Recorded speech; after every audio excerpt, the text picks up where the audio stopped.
August 20th, 1942. Henderson Field, Guadalcanal. 0347 hours. The air tastes of salt and gasoline.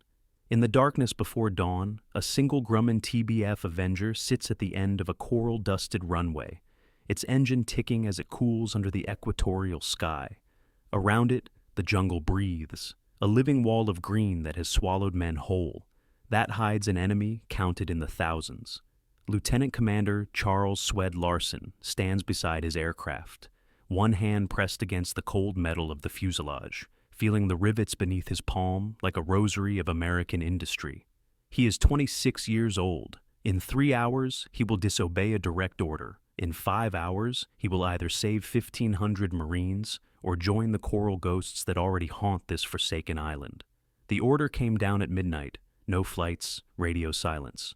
The Japanese convoy spotted northeast of the Solomons was too large, the risk too great. Admiral Turner's words were unambiguous. Every aircraft was to remain grounded until the destroyer screen could assess the threat. But Larson had seen something in the intelligence officer's eyes when the briefing ended, something that transcended the chain of command. He had seen the same look in his father's face during the Depression, watching the bank foreclose on their Minnesota farm. The terrible arithmetic of knowing exactly what will be lost if nothing is done. Henderson Field was not supposed to exist. 2 months earlier, this strip of flattened coral and compacted earth had been a Japanese air base under construction, a dagger pointed at the supply lines between America and Australia. The Marines who seized it in early August did so with a kind of desperate audacity that military historians would later call either genius or madness. They landed with partial supplies, incomplete intelligence, and the certain knowledge that they were at 1,200 miles from the nearest reinforcement. The Japanese called Guadalcanal Starvation Island. The Marines, with their peculiar brand of dark humor, called it the Canal. Both names carried the same truth.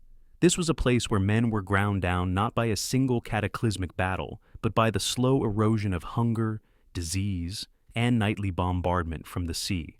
Larson knew the numbers because numbers were what kept him sane. 1,500 Marines holding a perimeter against 17,000 Japanese troops.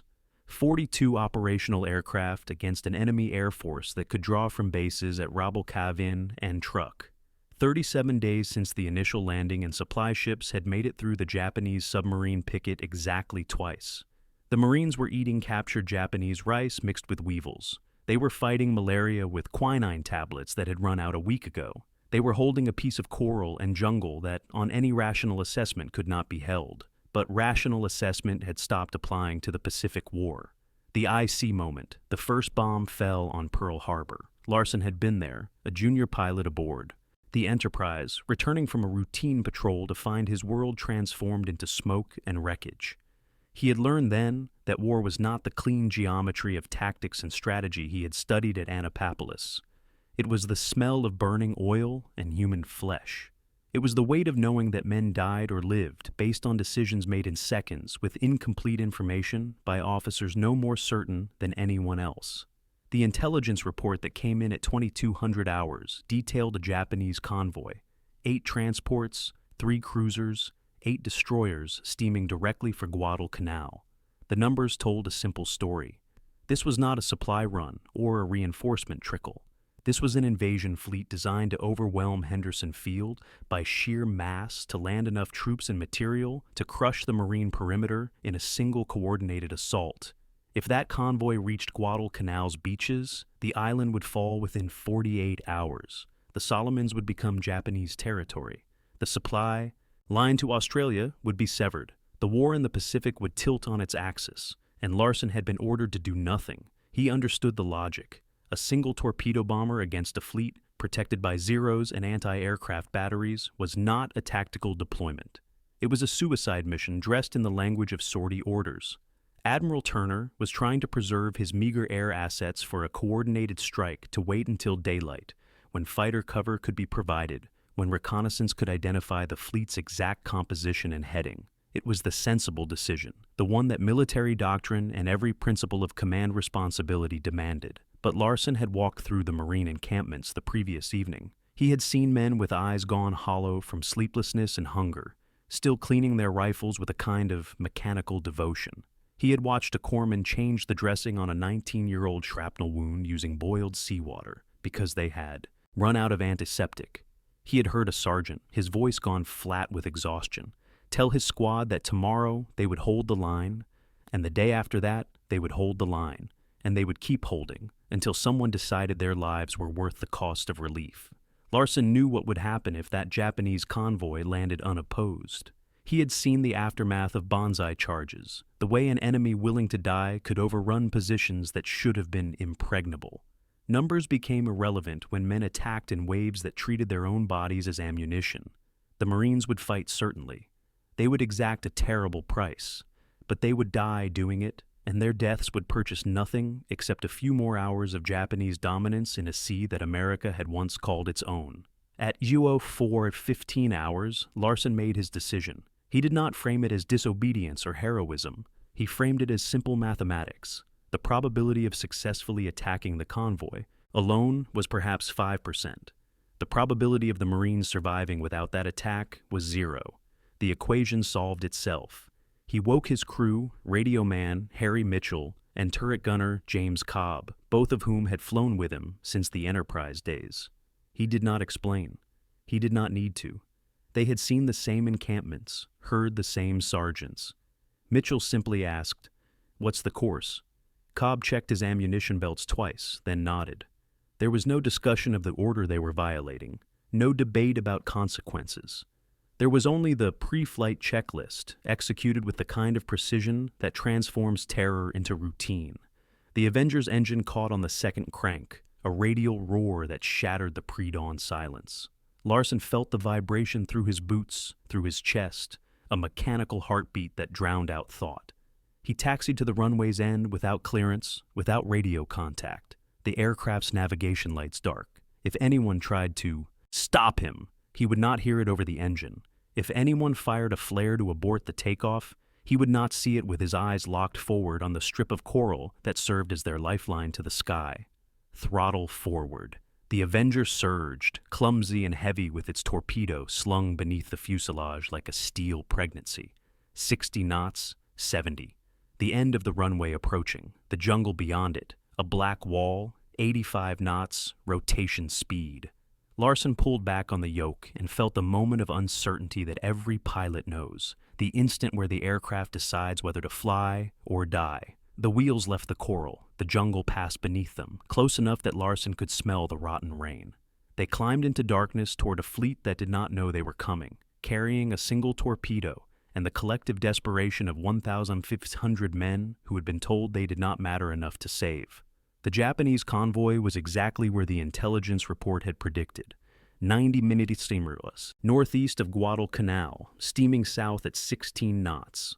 Larson found them not by radar, which the Avenger lacked, but by the oldest method of naval warfare. He followed the stars until he reached the coordinates, then descended through the darkness until he could see the phosphorescent wakes, 8 parallel lines of churned ocean glowing faintly in the tropical night.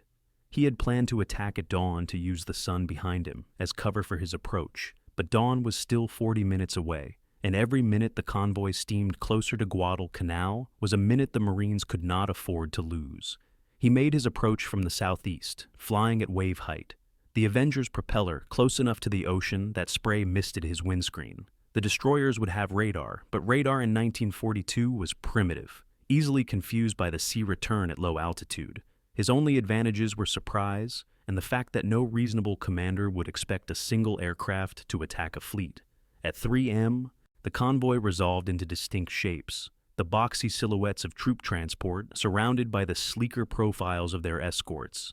Larson selected the largest transport, a ship that intelligence would later identify as the Kinru Maru, a converted passenger liner carrying 1,200 Japanese soldiers and 3 weeks of supplies. He armed the torpedo, felt the weapon's electrical system hum to life beneath his feet. In the turret behind him, Cobb traversed his guns, tracking the destroyers that had not yet realized death was approaching at 200 minutes per hour. 2 NM. One of the destroyers broke formation, turning toward them. Tracers began to arc across the water, streams of fire that looked lazy and slow until you realized each visible round was 1 in 5, the rest invisible as they cracked past the Avenger's wings. Larson held his course. The torpedo's run was calculated for an 800 drop. Too far, and it would sink before reaching the target. Too close, and it would not arm before impact. The margin of error was measured in seconds and feet. 1 mile. The entire convoy had woken to the threat. Anti-aircraft fire converged from 6 ships simultaneously, creating a web of steel and tracer that seemed to occupy every inch of air. Larson heard impacts.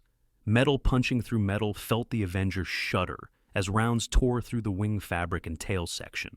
Mitchell, in the radio seat, called out damage reports in a voice gone mechanical with focus. Oil pressure dropping, hydraulics compromised. They were being shredded, and the torpedo was still slung beneath them. A 2,000 lb anchor that made evasion impossible. 800 wide. Larson pickled the torpedo, felt the Avenger lurch upward as the weapon dropped free and plunged into the dark water. He pulled hard on the yoke, banking away from the convoy, trading altitude for speed as the anti-aircraft fire followed them like a vengeful swarm. Behind him, the torpedo ran true, a bubble trail of compressed air and propeller wake that tracked toward the Kinru Maru's hull with the inexorable patience of mathematics. The explosion, when it came, was not the Hollywood fireball that Americans would later see in newsreels. It was a deep concussive thump that Larson felt more than heard. A shock wave that traveled through water and air to punch his chest like a physical blow. The Kinryo Maru's midsection erupted, not in flame, but in steam and superheated water, as the torpedo's 600 lb of Torpex explosive tore through the hull and into the engine room. The ship did not sink immediately. It settled like a man sitting down after a mortal wound, its bow rising as the stern flooded as 1,200 Japanese soldiers scrambled toward lifeboats that did not exist in sufficient numbers. Larson did not see the aftermath. He was too busy fighting to keep the Avenger airborne. The hydraulic failure meant his landing gear would not extend. The oil pressure meant his engine had perhaps 20 minutes before it seized. He pointed the nose toward Guadalcanal and nursed the throttle, trading altitude for distance, while Mitchell calculated their glide ratio. Ann Cobb reported new damage from a shell that had fragmented in the tail. They made Henderson Field with 7 minutes of engine time remaining. Larson Belly landed the Avenger on the coral runway, the tortured shriek of metal on stone announcing their return to the Marines who had gathered to watch.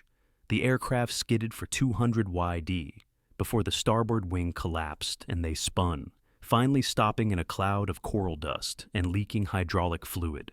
Larson shut down the dying engine and sat for a moment in the sudden silence, his hands still gripping the yoke, unwilling to release the instrument that had kept them alive. The Japanese convoy turned back. Without the Kinru Maru, without the confidence that they could land unopposed, the fleet commander made the calculation that Larson had bet his life on. The risk was too great, the prize no longer certain. The transports withdrew to Rabaul. The invasion was postponed. The Marines, who did not yet know they had been saved, continued to hold their perimeter, continued to fight malaria and hunger, continued to believe that they had been forgotten by a nation that had already decided their sacrifice was acceptable. Larson was court-martialed 6 days later. The charges were specific: disobeying a direct order, unauthorized use of military aircraft, reckless endangerment of crew. The proceedings took 45 minutes. The presiding officers listened to Admiral Turner's testimony about the necessity of discipline and chain of command. They reviewed the intelligence reports that confirmed the convoy's withdrawal. They noted without comment that the Kinru Maru had carried not only troops, but also the portable radio equipment necessary for the Japanese to coordinate air and naval bombardment of Henderson Field. Larson was found guilty on all counts. His punishment was a formal reprimand entered into his service. Record and a private commendation signed by Admiral Nimitz himself that would remain classified for 30 years. The reprimand ensured that Larson would never advance beyond his current rank. The commendation acknowledged what could not be said publicly, that sometimes the choice between obedience and survival is no choice at all, that sometimes a single man's defiance purchases time measured in other men's lives. Guadalcanal held for another 4 months. The Marines were eventually reinforced, eventually supplied, eventually relieved by Army divisions that arrived with fresh uniforms and full rations. The Japanese made 7 more attempts to retake the island. All 7 failed. Henderson Field, that strip of coral and compacted earth, became the fulcrum on which the Pacific War tilted from Japanese offense to American advance. Historians would later call it the turning point, the moment when the rising sun began its long, brutal descent toward Hiroshima and Tokyo Bay. But in August 1942, none of that was certain. In August 1942, there was only a single torpedo bomber flying into darkness, carrying a weapon and a wager. Larsen bet that one man's action could matter, that the mathematics of war could be altered by a moment of individual will. He bet that the Marines clinging to their perimeter were worth a court-martial and a ruined career. He bet that the idea of America, not the geography or the government, but the notion that ordinary men could make extraordinary decisions and be trusted with the consequences, was worth defending, even against the orders of his own superiors. The Avenger he flew that night was never repaired. It sat at the edge of Henderson Field for 3 months, a monument to its own destruction before being bulldozed into a coral pit to make room for expanded operations. No plaque marked the spot. No ceremony commemorated the flight. Larsen himself never spoke publicly about the mission. When pressed by reporters after the war, he would only say that he had done what the situation required and that Mitchell and Cobb deserved any credit because they had followed him into darkness without question. But the Marines remembered in the nights that followed, when Japanese battleships bombarded Henderson Field and the jungle filled with the sounds of infiltrators, they told each other the story of the pilot who had disobeyed orders to give them one more day. The story grew in the telling, as stories do in war. Some versions had Larsen sinking 3 ships instead of 1. Some had him fighting off a dozen Zeros in a dogfight that never occurred. The facts became less important than the meaning, that someone had decided they were worth saving, that their lives had been measured against regulations and found to be more valuable. In 1989, on the 47th anniversary of the flight, a memorial was finally erected at Henderson Field, now a civilian airport serving a nation that had not existed in 1942. The plaque lists Larsen's name and Mitchell's and Cobb's. It records the date and the basic facts of the mission. It does not mention the court-martial or the reprimand. It does not explain the choice that Larsen made in those hours before dawn when orders and conscience collided, and he chose to trust the latter. Perhaps that is as it should be. The flight was never about glory or recognition.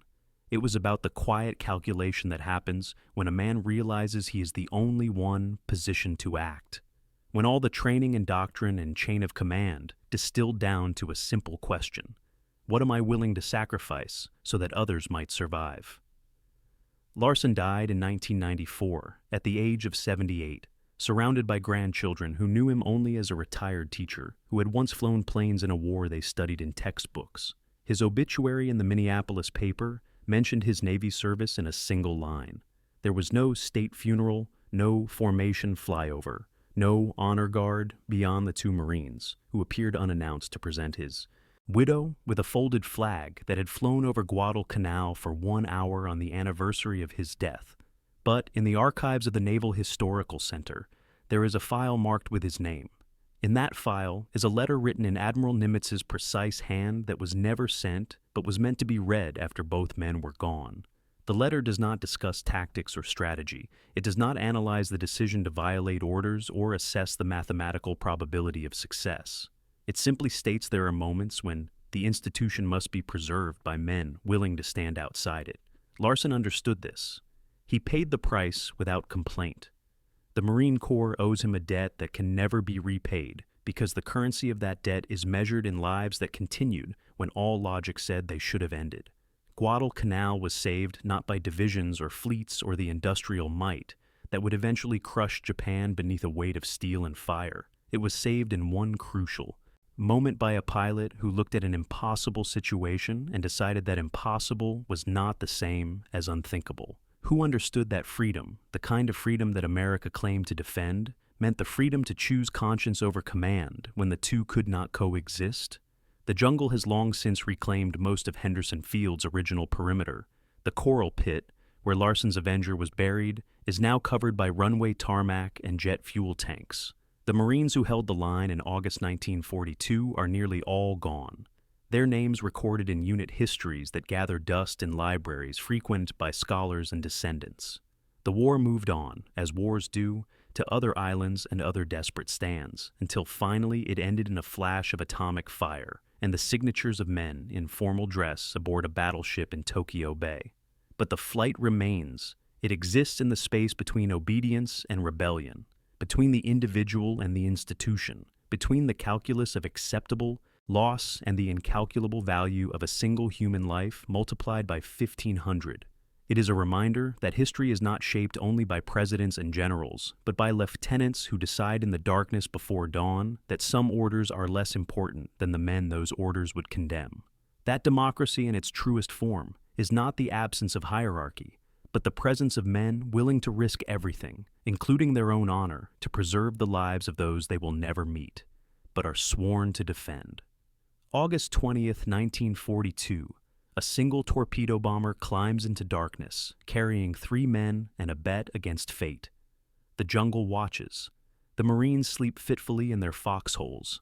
And in the moment between the order and its violation, in the space where certainty gives way to faith, America's war is decided not by the machinery of command, but by the ancient courage of individuals who refuse to accept that mathematics is more powerful than will. That refusal, more than any weapon or strategy, is what the Japanese could never understand. It is what made Guadalcanal not just a battlefield, but a testament, and it is what remains long after the jungle has swallowed the runways, and the ocean has rusted the rewrecks as the truest answer to the question every democracy must eventually face. What are we willing to sacrifice to become the nation we claim to be? The answer on that August morning was everything, and it was enough. Thank you for watching. If you enjoyed this historical deep dive, please like the video, subscribe to the channel, and tell us in the comments which historical figure we should cover next.